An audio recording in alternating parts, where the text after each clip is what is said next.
Larry Summers says it is digital gold. We're talking about Bitcoin. Cathie Wood said that we had some kind of a capitulation moment last week.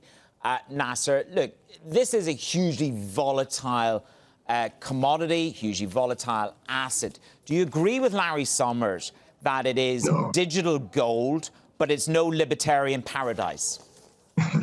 No, this is not digital gold. This is the digital tulip mania.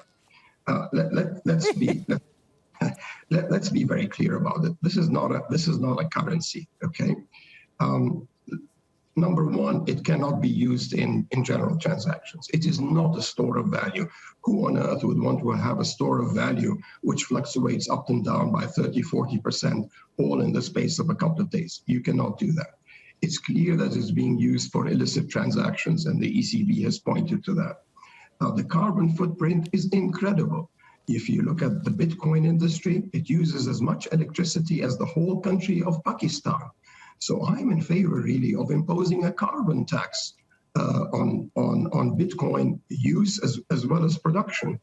And the final thing, really, is that central banks are going to be issuing digital currencies, and it'll start with China. And China is way ahead of the rest. It's already tested it in a number of cities in China. And even more important, they've struck an agreement with SWIFT.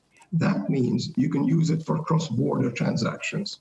And they will start with Hong Kong. So I venture to say that probably, hopefully on my next visit to Hong Kong, I'll be able to use the digital yuan. And the Fed won't be far behind. The Bank of England won't be far behind. ECB will probably not be behind. So once you've got central bank digital currencies, I don't see why you would want to use a Bitcoin. Now, some people will say, but I don't want government to know what I'm doing. But the digital yuan will also be anonymous. So they won't be able to know what you're doing. It'll go from one wallet to another. It does not mean that they will know what Manus and Nassar are doing. So it's very clear to me, the regulations will come in, and central bank currencies will come in. It'll be the end of digital tulip mania.